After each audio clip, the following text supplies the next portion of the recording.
What do you mean by God's got a crime scene? Yeah, my publisher actually gave me some grief about that title. And Yeah. I can understand why, because it almost sounds like you're saying God's culpable of some crime. But Yeah, that's did he not do what a we're crime? doing. Yeah, exactly. So what we did here is I tried to take a look at the evidence for God's existence in a unique way, kind of from the perspective I treat death scenes, because every death scene you walk into, not every death scene is a crime scene.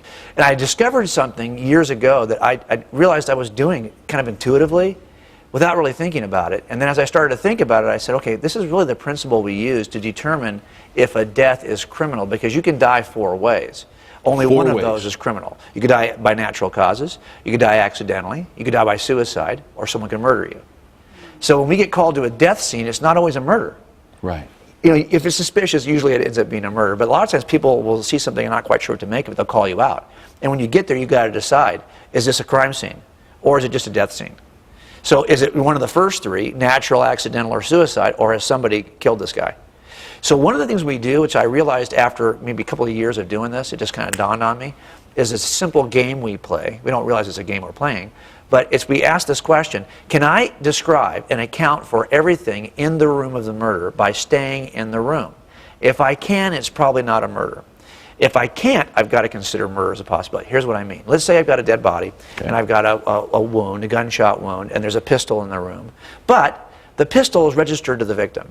And the only fingerprints on the pistol are the victim's fingerprints. And the only DNA in the room is the victim's DNA. I've got no sign that the rooms have been opened. It's locked from the inside. Well, I can explain everything now in the room by staying in the room. That's his pistol. He's owned it for years. It's got his DNA on it. This is going to be an accidental or a suicide. On the other hand, right, it's all I can explain everything in the room by staying in the room. Okay. Now let's say I get there and it turns out that gun's not his. It's registered to somebody else. And it's got unknown DNA that's not in the room anywhere. And not only that, there are bloody footprints that lead out the front door. Well, now I can't explain the stuff in the room by staying in the room. The best explanation is outside the room. I've got to shift everything. And this is what turns, really, intruders, the evidence of intruders, is what turns death scenes into crime scenes. So I thought, if we looked at the universe the same way, if we looked at 8 pieces of evidence in the universe, the 8 really most important pieces of evidence in the universe, and we asked ourselves the question, can I explain and account for these 8 things by staying in the room? If I can, then some form of naturalism, evolutionary processes, laws of physics, chemistry, will get it done. Right. And you don't need to invoke a creator. But on the other hand, if the best explanation for these 8 things is outside the room, what are we looking for here? So if we treated the universe the same way we treat a death scene and just asked the simple inside the room or outside the room question, what would that tell us? And I think that those 8 things, now I've looked at the 8 things. Leon, let's say I was making a case against you for a crime. I know that would never be the case, but let's just say I was. And I said, I've got a witness who saw Leon at the scene. Okay, that would be okay. But if I also had your fingerprints there and some behaviors before and after the murder that made you did that were suspicious, and maybe some statements you made that implicated you along the way, well, now I've got evidence, or maybe some physical evidence at the scene. Now I've got evidence in different categories, very different categories, that all point to you as my suspect. That would be a better case than just having one piece. Yeah. It turns out that there are 8 pieces of evidence in the universe in 4 very broad categories. Let me just cover them with you real quickly. Yeah. One is cosmological evidence. We have a universe that has a beginning in which all space, time, and matter came into existence from nothing. That's not my view as a theist. That's what the science demonstrates. So science already says that. Atheism already accepts that, right. Also, we have the appearance of fine-tuning in the universe for life, carbon-based life such as ours. That's also rather unremarkable. Even atheists believe there's an appearance of design. They would explain it some other way, but it's the appearance of design. That's the cosmological evidence. We have biological evidence. We have the origin of life from non-life in this universe, and the appearance of design. Another non-controversial, even atheists like Richard Dawkins would say that biology is the study and trying to explain the appearance of design in biology. So we have the appearance of design in organisms, biological organisms. So they have biological evidence. Here's the third category, mental evidence. You have a sense of consciousness. Right. And you have free agency, another experience you have. We have to explain this somehow. That's the mental evidence. And then finally we have moral evidence. We have we recognize certain objective, transcendent moral truths. And we have this problem we have with evil. We recognize that evil is in the universe and has to be accounted for somehow. Okay, these are 8 pieces of evidence in 4 broad categories that everyone has to explain regardless of worldview. The burden's not just on us as a theist. As an atheist, I offered explanations for these 8 things. But they weren't good explanations. And to be honest, they weren't satisfying. Let me give you an example of this. Let's just take one category of evidence, okay? Let's take the mental evidence.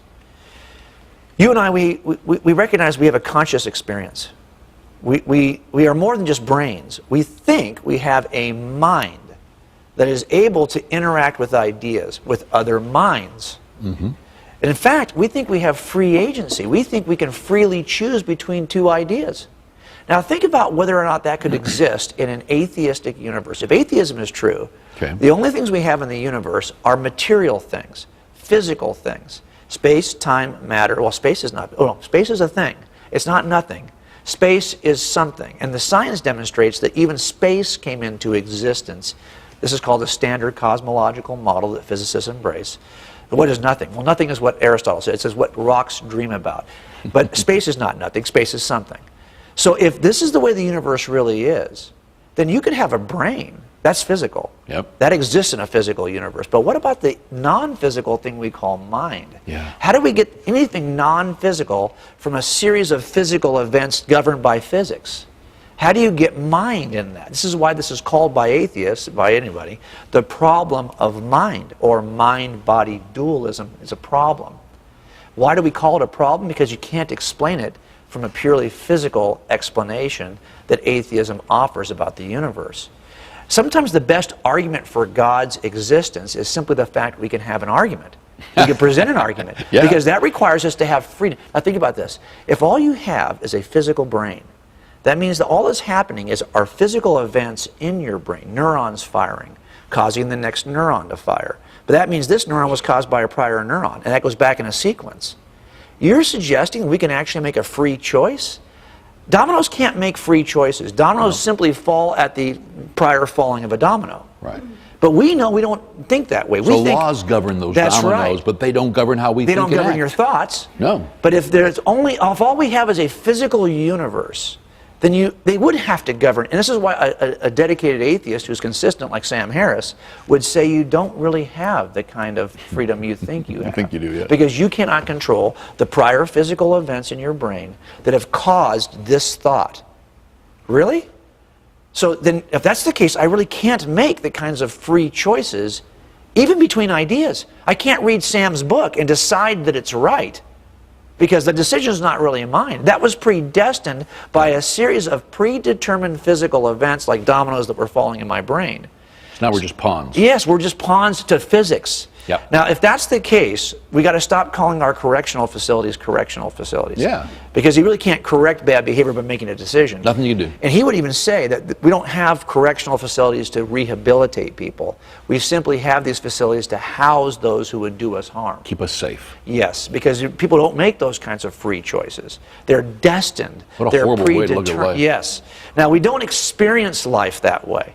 So unless we're willing to redefine how we experience life, it turns out that you have to steal from theism to make a case for atheism, right? Yeah. Because you have to steal the kind of conscious free agency that we know we possess, because we believe there's a conscious free agent mind that has created us in his image.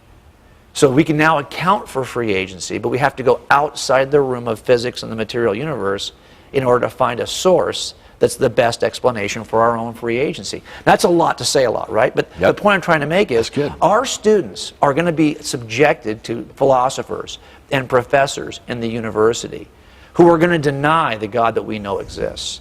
And they're going to make a case for why that God doesn't exist. But it turns out the fact that they're making a case that they want their students to review and decide betrays the fact that we really are living in a universe in which God exists. Our students need to know that before they hear the case being made by the professor. I agree. So, okay, let's take a break right here. When we come back, I want to keep unpacking this. The truth is that you are a great example of that, because everything to you was simply evidence. It was sticking to guidelines of solving crimes. You've done it for years and years and years. Now you turn this training, this skill, this gift that God's given you, and you just put it on God and Christianity and the Bible. And I mean, I think for people like us who are watching, go, okay, I got about 90% of what you said, or 70%, just the fact that brilliant men and women take on the Bible and walk it through, like Lee Strobel and others as Yes. well, and then go, I'm giving my life to Jesus, Yeah. you know, is powerful. And I think the rest of us need to. And so I'm glad that you put this book. In fact, we're talking from this book right now, Yes. right? God's Crime Scene. And we're going to be right back after the break. But I want to encourage you to get a copy of this. It'll take your life, your confidence, and how you share Christ to a whole nother level.